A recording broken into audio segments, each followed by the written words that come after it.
Your character would probably stink because you wear that every day in the gym. Maybe I should book some holidays, then I'll get a job. That's the problem. You're acting so well. My own wife didn't recognise me. I go, oh yeah, I'll just say it really fast. So you've been a great film, but what the What the fuck, where were you?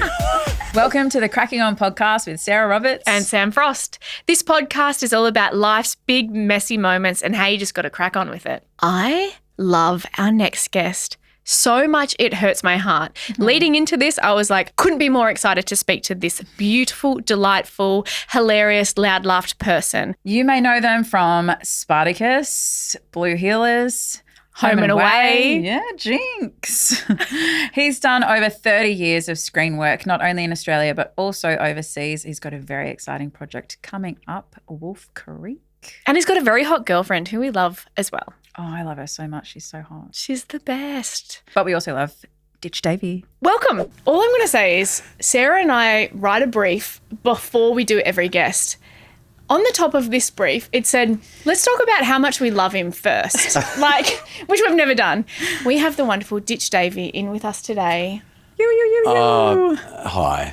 I'm so happy to be here. I love you guys. I cannot tell you how much I love you. Oh. As soon as you came through the door, I was just instantly lit up. I was like, Ditch, I love you, dude. Yeah, I'm so I adore excited you to see too. Both of you. Our hands were so sore last night from writing how much we love you on paper.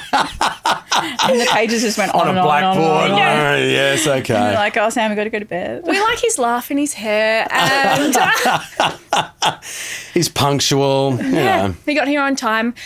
I think you were amazing. I want to share, firstly, we obviously worked together on Home and Away. We did, yeah.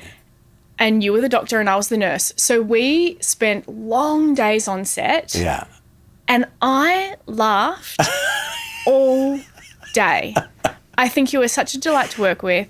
And my favourite thing about working with you is you can hear your laugh all the way down the hall. It's annoying. I know. I've been told that I've got a laugh that can shatter glass. And it has got me in trouble on film sets before. It's like the soundies are going, where's Ditch? He's around here somewhere. We can hear him. He's in the makeup truck. Shut him up. Nothing brings me more joy than when I hear your laugh down the hall. I'm like, Ditch is here. Yay. It's so nice to see you. Thank you for coming It's so lovely to see you too. And I haven't seen you both for a little while. I know. And I was just thinking about, obviously in preparation to come here and, let's just love on each other a little bit. Love it. Of all of the stuff that we were in the studio, which is stuffy, all of that stuff and long days and you with the doctor jargon and we go, with tears rolling down our eyes, whatever. And all of that, yes, so good. But I remember this one scene that we were walking along the beach together and I have no idea what the scene was about. Still, no idea. But what happened between takes when we would reset back to our ones and we would wait like 100 metres away waiting for action and we just chatted and it was just, I have such a great memory of that. Yeah, it was just a joy. It was so fun. I really miss it and I love it so much and I'm so happy to have you in here. I'm jealous. I didn't get to do any of those fun scenes with you. Yeah, it was really great. I have two questions. Is your hand sore as well from writing about how much you love us last night in your preparation? Is that how you prepped to come in here? Absolutely. Yeah, I had to get one of those triangular things that you put on your pen to learn how to write it. Yes. Yeah. It's an old school reference. I know, like it. Yeah. Oh, Jesus. No, not too old. Not Not too old. It's very relevant. And second question, because Sammy's like really bad with names. Oh, yeah. Yeah. So you guys both played a nurse, you played a doctor. Yeah. How did you go with like the procedural medical terminology? Were you good at all like pronouncing everything? I was fairly good, but I had a little bit of a run-up because I played a neurosurgeon before. Oh. But it was in America. So I'd had to get my head around some of the terminology and the speed, all of that, but the pronunciation was a little different. So I would come on and say, oh, well, I know that word because we've, and then our medical advisor would bark. She said, Ditch, no, no. Was that beautiful Wendy? Yeah. So it was kind of a double-edged sword. Yeah. So, yeah. I mean, it takes time. It takes time. I think they accepted the fact I was really bad at it and go, we should change it to another character saying this. There's a little bit of, say it behind a hand or a folder and we'll just fix it in post. Yes, totally. Sam was asking me about it yesterday and I go, oh, yeah, I'll just say it really fast and just be like, oh, you're with him. Yeah. And then people would be like, what? And you're like, you'll get it. It's in the storyline. It's fine. It's irrelevant. You don't need to know. Just trust me. Yeah. I'm a nurse. That's it. Makes it sound more professional. Yeah, that's right. Some complicated medical slang. Did you guys do scenes together? Oh, probably with me carrying that big red bag. Maybe we did one because you were exiting when I started. Yes, I was. We had a very, very kind of faint dovetail. I think it was like I was setting up cones on the beach like I always do. Yeah, it was something like that. Yeah. You did do that a lot. Yeah. And could set up a cone. Yes. Yes. Pop that on SV. That is on my reel, guys. I actually remember Home and Away related because we actually don't get to go down this rabbit hole very often, so I'm excited to be here. Sarah once said to the wardrobe department, because she was employed by Summer Bay Fit, so she had the red singlet and the black shorts, and she's like, do I always have to wear this outfit? You are always in it. And Sarah's like the most easygoing, laid-back person, but she did go, like, surely there's something else I can wear. Yeah, it was every day in that we called it spoof because it had SBF written on the front. Oh, okay. In my spoof top, my red spoof top. Yeah. And it was actually the boys, Tim and Patty, that were like, your character would probably stink because you would wear that every day in the gym. Yes. Cut to your character's wardrobe and that's all it is. That's all it is. Is there a character you've played that gets recognised the most? I mean, it used to be healers. Yes. Because, that was probably my first entrance into the industry on a bigger sort of scale. I'd gigged around, straight out of drama school and done the guesty circuit and, plays and all of that stuff. Overseas, Spartacus. Yes. Which, that was a big one. And it didn't really play as well in Australia. I remember seeing it because it was aired where it was aired and they aired it like 3 times a day. So they needed to cut it so it would be palatable for families. So really with Spartacus, if you cut out all the swearing and all the nudity, you're left with about 10 and a half minutes. Like there's not much of it there and the story goes. And so when I watched it, I was like, oh, that's a shame. I remember, reading the pilot and I thought that that'd do better than it did. And then when I went and started working on it, they gave me a few of the DVDs back then. Oh, yeah. Yeah, okay. So I had a few DVDs to watch, and it came alive as a show. And then it obviously played a lot better over in the States and Europe. And so when I'm in America, there was a lot of people would want to talk to me about Spartacus. Yeah. How long did you live in the States for?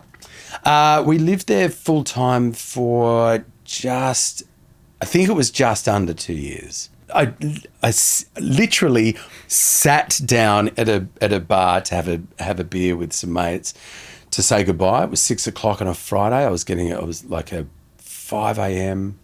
flight or something from LAX. So this was it. I was like, all right, see you, I'll be back, whenever. And as my bum hit the cushion, my phone rang and it was my agent. He said, they've just offered you the role in Black Box in New York. And I was like, okay, great. All right, well, you tell me when it starts and I'll be back. And he said, no, you're not going anywhere. You can't get on that flight. I said, what are you talking about? He's like, you can't leave the country. Like, you're starting now. So that's when I moved the family to New York and we did that. Wow. Isn't that always the way? You want to book a job, you just book a flight. Like Yeah. it's always. It's I feel the like it's best always, way to get hired. Yeah, it's Book a always, holiday, that's all you do. You go, oh, great, let's go skiing. Nah, great, you'll get booked. Yeah. Maybe I should book some holidays, then I'll get a job. Perfect. That's the problem. I just figured it out. More holidays. All right. Yeah, or I mean, just be a brilliant actor like you did. So you probably just book the job because you're a brilliant actor. I don't know. But thank you. So how long did you do Black Box for? We only did one season, but yeah, hung around. The eldest was in school, and the youngest was he was, I think, 2 and 3 around that stage. So yeah, we liked it there, and we made friends there, and we were in amongst the community. It was great. That's cool. I can't imagine life in New York, especially with the family. Like, did it feel sparkly when you were there? I know that's a dumb question, but it kind of... No, it's an exciting question. Do you It's think? pretty good. What a city, I mean, it was, you still have to work, and I was working in Silver Cup Studios, which are a very famous New York studio. They shot Sopranos there, 30 Rock. So it's like it's one of those studios, but it's an old, dusty film studio. It's not state of the art or anything. It was just an old bread factory that they turned into a studio. But it's, it's very famous, and what a cool thing to do. So I think once, like, I had that imposter, syndrome moment when I was going there. I was like, there's no way I'm going to get there. They're going to think I'm going to walk through the door and the production office is going to go, not him. No, we didn't want him. We wanted the other guy. I just absolutely thought, I'm never going to be able to do what I do there because they don't know me. I'm an Australian. I've got no business being there, playing an American, all of that stuff. And then day one, get your first scene out of the way. And then you go, oh, we're all mucking in together. We're all really trying to, and working with some really, really cool people. Yeah. So you really had imposter syndrome. Yeah. Hard. Yeah. Did you have to audition for that role? Yeah. Did you network test and everything? Yep. Wow, and you still felt like you weren't enough. Yeah, but I think that's kind of, that's human. Oh, absolutely. I had that moment when I shot Felony. Yeah. It was like my first big film for me with Joel Edgerton. And I remember being in the trailer and I had a panic attack and I was like, oh my God, I can't do this. I'm not good enough. And I was about to go up to the director and say, I think you should rehire because I'm not your girl. Yeah. Thank fuck I didn't. Absolutely. But I think that's the bravery that we as a artistic community sort of have. There's some people call it brave, some people call it stupid. But, most people will listen to that voice and go, oh, that's not safe for me. I think I want to walk away from that. Whereas we go, oh, that's not safe. What happens if I walk closer? What happens if I stick my face in this fire? Yeah. And I think for many people when they consume art, they watch TVs or film, they think they're the coolest people on the planet. But it's well rehearsed. Yes. It's a whole lot of people bumping into furniture for for a couple of hours, and then they just pick the good bits out, and I think that's it, really. That's a nice way to think about it. Yeah. That's quite calming. It calms me. Yeah, that's right. That's what they say. Just, on first day, just don't bump into the furniture. And I tell you what, I guarantee I'll break something or trip over something. Yeah. Mm-hmm. Ditch, we've got a little something up our sleeve for you. It ties into what we've just been talking about. Yeah. We've got a special guest. We have a very beautiful, talented, kind woman who has asked a question who knows you very well. She said it's her first day on set today. She hasn't worked in a while and she's really nervous. Do you still get nervous after working for so long? And if so, do you have any tricks to help her out? I know exactly who you're talking about. She's really pretty and so great. Yeah. Yes, and she puts up with me. And I'm very, very grateful that she does. Well, for other people that don't know, it's my partner, Zoe. Yes, I do get nervous and, like all the time. I literally just wrapped on a film a couple of days ago and I remember first day was, it's like a first day of every job. I remember coming to work on Home and Away and, I was an old sort of dusty old boot at Channel 7 by that stage. Well, I wanted to remember some people's names and I wanted to know where the bathroom was. Mm-hmm. That's like when you're working, you're out of your comfort zone. I think with Zoe, and yes, I do get nervous and I will continue to get nervous because I fucking care and I care what people think and I care about doing my best. And I think that that's a great thing, but it's also to understand that we all want the best from each other. Mm-hmm. And it's okay to burn one, to have a big swing and just burn a take. Yeah. Just go, blah, blah, blah, blah, blah, blah. Fuck that one up, didn't I? Yeah. Let's go again. Once you have everyone on the same page, no one wants to fuck it up. Mm. Everyone wants to be perfect and do great things all the time, but it's just not realistic. And for me, that's really like I'm absolutely, obviously you got to pick your moments. If the sun's setting and it's a high emotional scene or whatever, you've got to pick your moment. But I think it's okay to be a human and be nervous and burn one, and then you got the entire crew that's on your side and they're going, yeah, great, well done. Well done, let's go. Yeah, that's so comforting. Now let's get into it. Yeah, great. Yeah. That's really good advice, actually. Zoe did actually want me to ask a follow-up question, which was, what if you're just a hat on a stick? Oh, that got him, Zoe. We got him. There's the laugh we wanted. That's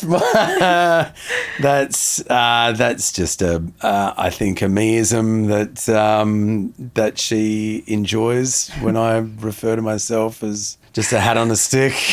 Anyone could have done that. It's just a hat on a stick. Brilliant. So and she's like, what are you talking about? You're so much more than a hat on a stick. That's what yeah. Now, you have just wrapped Wolf Creek. I have. What are you allowed to tell us about that? Who's your character? Are you allowed to tell us? I don't even know. It has been launched, and announced. So the story is, we can't go too deep because we literally just wrapped. The story is, it's a family, an American family that have come out to Australia. Their eldest son is going off to college. So it's really their last family holiday. And I played the father, and they wanted to, have a family holiday that they'll never forget. Yeah. And so that's what they did. I think, Disneyland was on the table. I think my character decides, let's do an outback tour of Australia, and ran into Mick Taylor. Yeah, they didn't know about Mick. Along the way. That's so exciting. I love Wolf Creek. It's so exciting. There's like, this is going to be the third, is that right? Or fourth? No, third. There's a TV series, but third film. Third film. I'll let you in on a bit of goss. I was in Wolf Creek 2. I played this French backpacker in Wolf Creek 2. Ah. Yeah, invited all my friends along, my dad to the cinema to watch like what I thought was going to be my first film. Yeah. I really I thought I was going method on the character. I was eating croissants because she was French and like doing a French accent. And we got to the cinema and we were watching the film. We were like, all my friends were like, where are you? Where are you? and I was in the credits, but I'd ended up obviously on the cutting room floor. So not in Wolf Creek 2 anymore, but it's still on my IMDb. So she'll take it. Got the credit? Yeah. She'll take it. Has that ever happened to you? Anything like that? You think, oh, yeah, I mean it, and then they just chop you out or at least, like, minimise your scene? No, it's too brilliant, Ditch. Oh, no, No, they keep me in everything. Cool guy from New York. So, I did. Actually, write me in more. my scenes get longer. The way I do them, they do. Like, fucking hell, mate. Just come on. Pick up the pace. This hat on a stick. Yeah, this hat on a stick. He is talks a fucking lot. milking it. It's a hat on a stick with udders. Never seen a talking one. Oh, that's No, brilliant. I did have a moment where we were at the premiere of Spartacus in LA, which it was a big deal and big event. And so I was there and I was watching it with my now ex-wife, but then wife. And we at the end of the film, she turned to me and she was like, "That was really good, but I think they cut you out. Like, I didn't see you once." I was like, "What the fuck are you talking about? I was all the way through it." So she didn't recognise me. recognise So you. I took that. I thought that was pretty good. I'll take that as a win. Wow, you were acting so well that she didn't My recognise. own wife didn't recognise me. Were you just wearing a loincloth? Were you like one of those Spartans? Not Great film, but what the fuck? what the fuck? Where were you? But yeah, no. I think that was I think it was the final one. So I was in leather nappies and like the stuff, Early on, it was like the cloth nappies, but then I got leathers with cod pieces, and it was all. So I wasn't. Yeah, so I went through the whole wardrobe sort of journey on Spartacus. What was your audition like for Spartacus? Have you had any crazy auditions? Yeah, all of them. That one was weird because I was doing this short film, and it was great. It was very cool, but this came through right last minute, and they needed it quick. And so, I was on set and shooting. It was 2 scenes and a song, entirely in German. A song? Did you sing in that? They wanted me to sing, and they wanted me to sing in German. So the whole thing. Wow. The only thing I know in German, I picked up in grade 2 from my grade 2 teacher, Mrs. Creek, and it was Guten Morgen, Frau Creek, and Guten Abend, Frau Creek. That's all I knew. Put that in the song? I was like, how are we going to stitch that in? So I had to learn these. I had to learn the scenes and the song in German, and then do it, and then send it off. And it was real quick. It was like maybe a day or 2 maximum that I got. And then I got the offer, and it wasn't for that role. And it was. Yeah, they went, this is awful. But, You didn't think that was. yeah. Oh, that's But great. instead, it was so, they're all dumb. They're all weird. Yeah. But that that's one, great. Well, at least you got a job I out of booked it. it, yeah. Booked a role that I had no idea what I was doing. Yeah, great. Yeah. And they wouldn't tell me until I turned up. It was like a surprise. It was a surprise for everyone.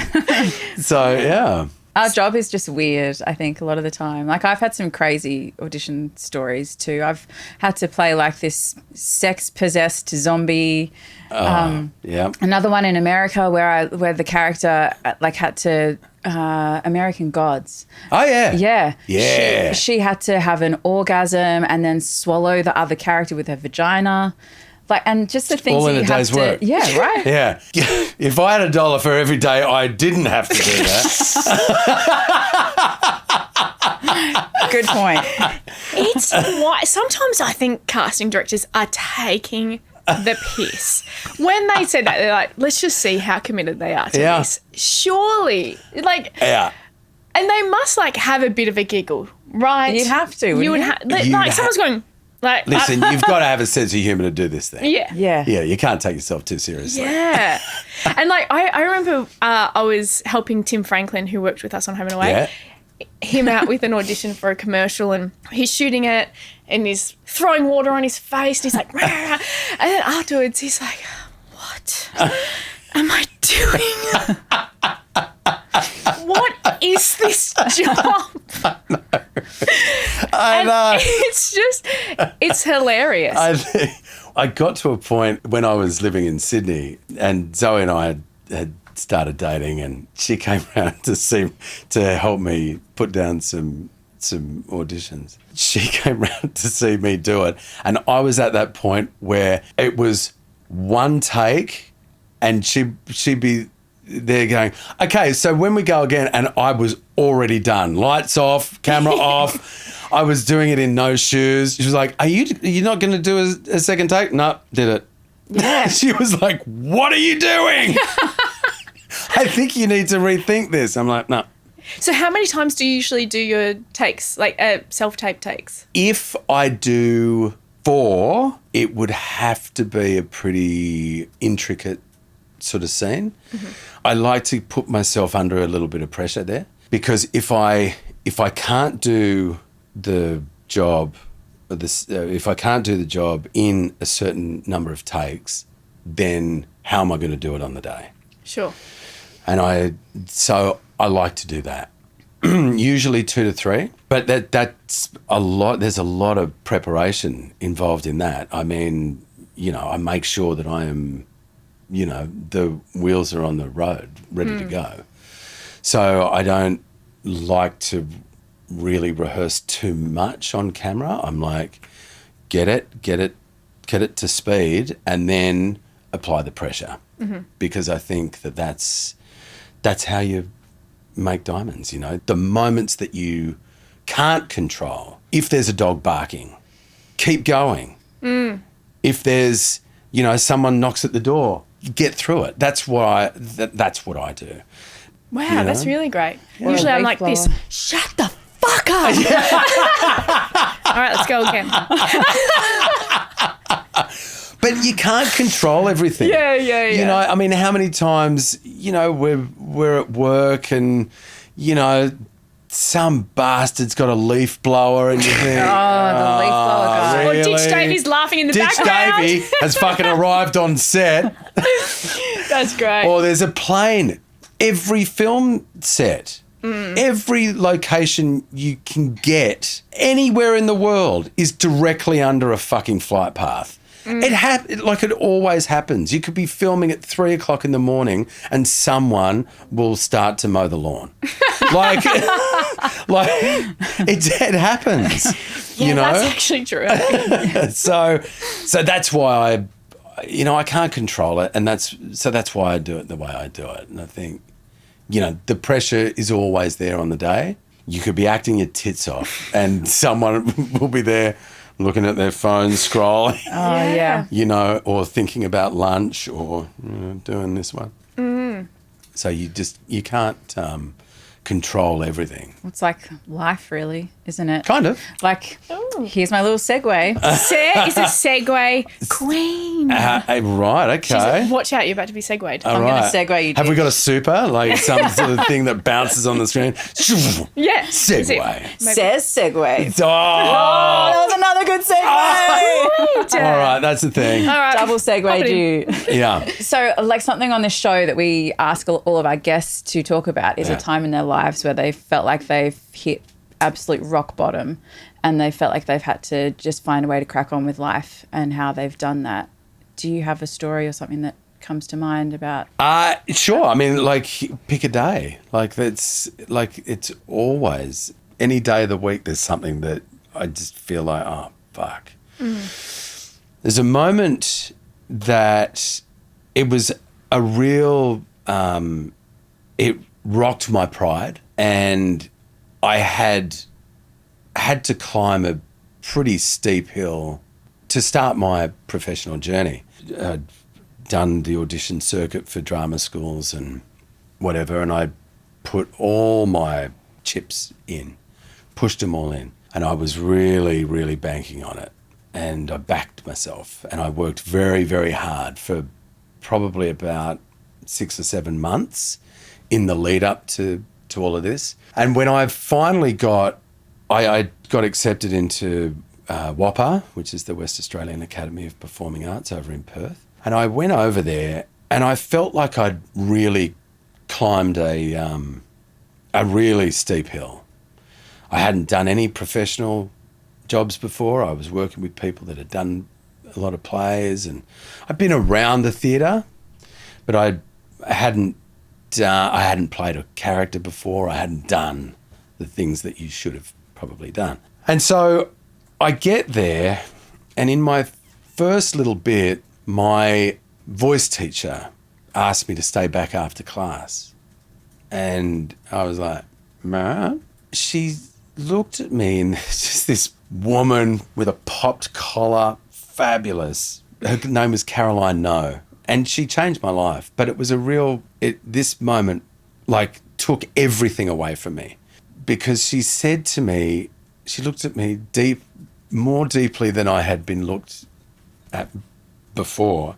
And she said, "You can't read." And I said, "What are you talking about?" And she said, "No, you can't read, Ditch." And I had not had anyone understand me at all to that level. Of course I could read and I could write, but not very well. And I had not had any teacher in my upbringing recognise that I had there was a struggle there, and would get through things on laughing, personality, pleasing, but my schoolwork was woeful. Like, I failed dismally my schoolwork. And so to be at university and have someone look at me and say and identify that I couldn't read and I couldn't do it with confidence was devastating for me. And I had 2 options: to run away from it or to fight pretty hard. And I took a lot of hits to my ego in that moment and the moments after that. And I still do. I'm okay with it now, but I have a process. And I had to fight really fucking hard to be able to learn and get the confidence to be able to read. And so it takes me a lot of time. So every script that every time I work, I at least have to read the script 5 times before the first read. Yeah, that was it was a fork in the road for me. How do you learn to read as a 20-year-old or 22-year-old? Your ego can get you so far, and you think, I am tricking myself to think that I belong here.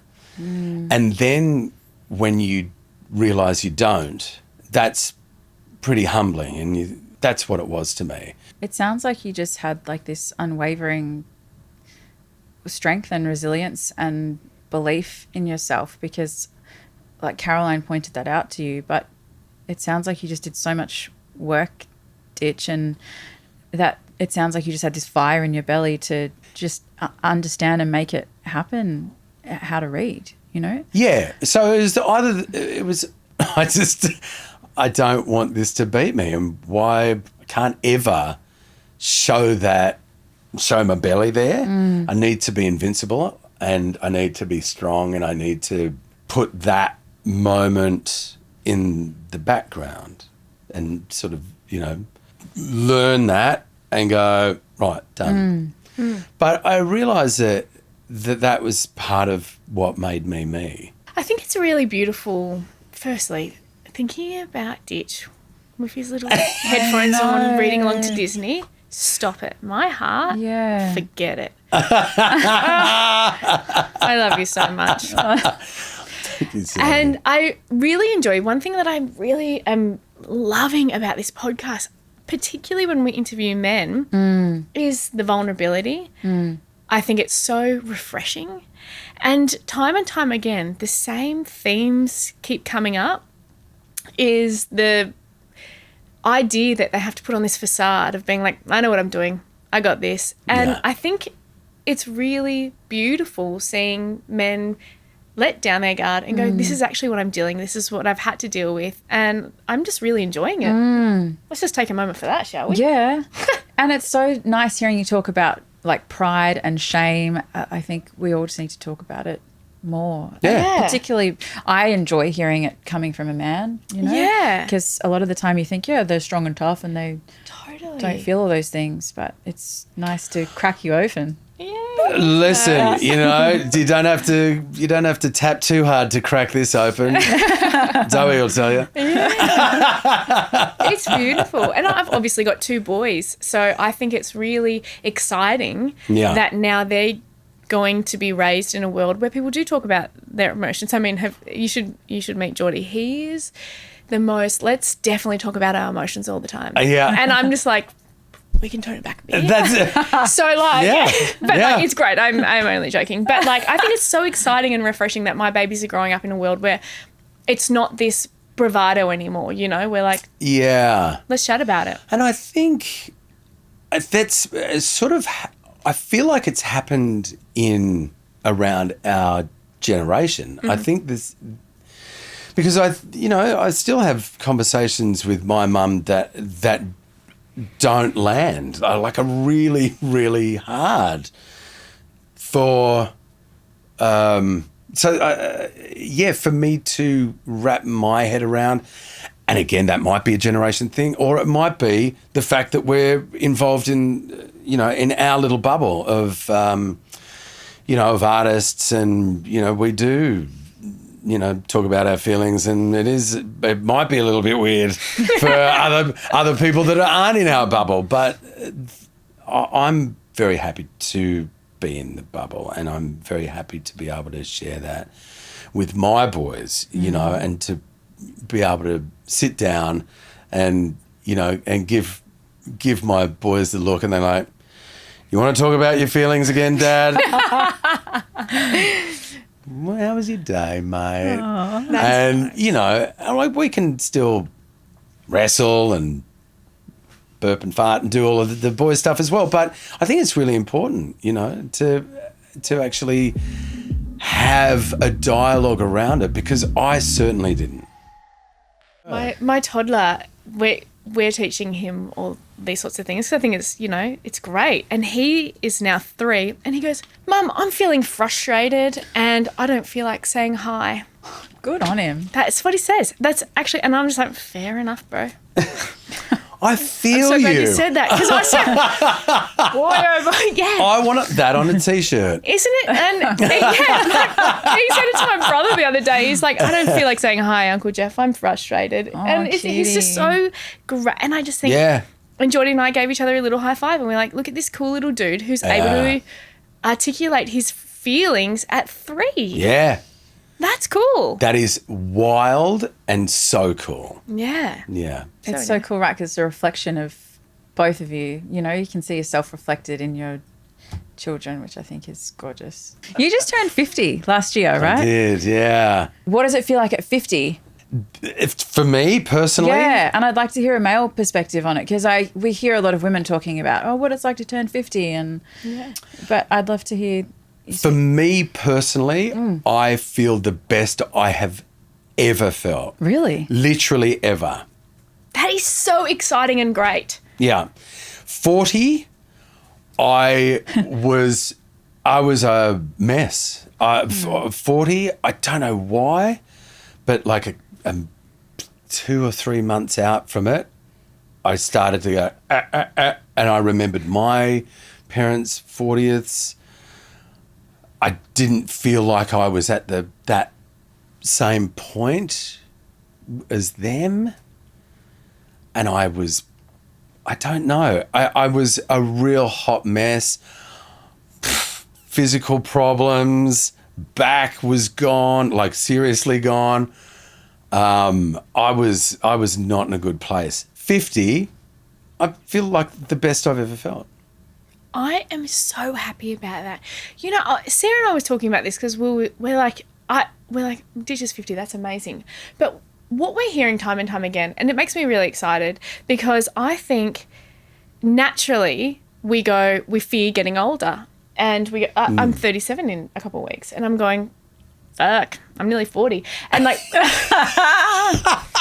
guys, you probably wouldn't get it. Right? Listen, strap yourself in. Well, it's so funny and exciting because everyone we talk to or listen to, you know, Amy Poehler talks about it on her podcast. I know we've mentioned it before because we love her, and she's so amazing. And all those comedians and actors that we grew up watching are now in their 50s. And when they talk about it, they're like, it's amazing. Like, yeah. You think your 30s, meh, 40s, good, 50s, sensational. And it makes me excited because I'm so, like, you know, I don't want to be fearful. I want to be excited. And so I'm really happy that you feel the best you feel, and like, what a delight. It really is. Yes. I think with 40s for me, there was a lot of personal. We had a family restructure. So, you know, there was a lot of personal stuff that went on there, and, you know, that takes its toll and on everyone, and you're still trying to save the, you know, the minds and the hearts of the little ones. And so you're balancing all of that. And so for me, at the end of my 40s, I was really I was like, I don't feel 50. I don't feel like my bones are creaking. I remember when I started on Home and Away, I got pulled aside by the soundies and saying, you're making noises when you stand up. I'm like, really? I had no idea I was making the old man. Yeah. And that, yeah. Now I've just shot a really physical, you know, horror psychological thriller, and yeah, you did. And I, you know, doing a lot of stunt work there, and I feel so much better. And I think it's the work that I've been able to put in. Mm-hmm. And the time that I've had, you know, the kids are a little bit older, so I don't necessarily don't have them on my hip anymore. So, yeah, and I can do physical stuff with them. I can do gym work with them. I can, you know. So, So that's a long-winded response I love it. You know, where I feel. Yeah. You know, I would love to ask, if you don't mind sharing, you don't have to if you don't want to. I would love to ask about your boys are now a teenager and in their 20s. Yeah. I have this crippling fear always with my babies because I'm like, don't grow up. Yeah. Like I think about losing them constantly. And I wish I wasn't like that because I'm just like, you're so precious and I love you. And I just think like one day you're going to be too big for me and one day you're going to, you know, be like, Mum, go away. How has your relationship changed with your kids? And like, can you say something hopeful, please? Sammy. Nothing but a hope for. I mean, yes, there's pushback and yes, there's challenge. And if you want vanilla, you're not going to get it. What flavour you do get, who knows? Whether you love it or not, you'll have to consume it. And maybe you'll learn to love it. Sure.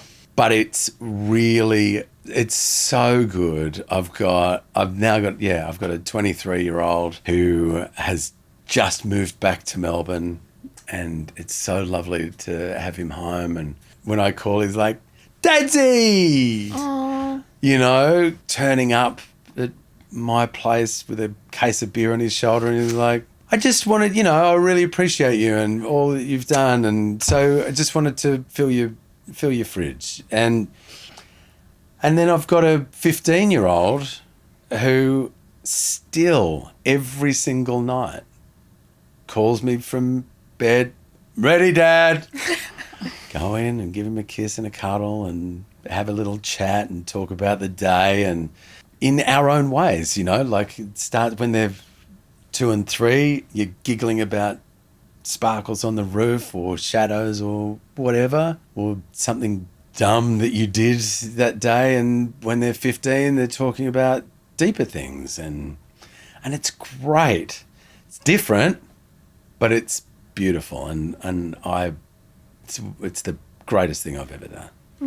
That's it. Oh, I'm so happy to hear. That's so beautiful. And, you know, I've got Taika will still happily hold my hand. And has your dream of life changed throughout your 50 years here then? Like, you know, some people go to America and they like really want to make it over there and book jobs and acting's the only thing. And then they, you know, start a family and it all changes, or they do it all at once. Has your like dream of life changed and you just sort of gone with the flow, yeah, I think it does. Yeah. I think all the time. And I think that's the beauty of aging.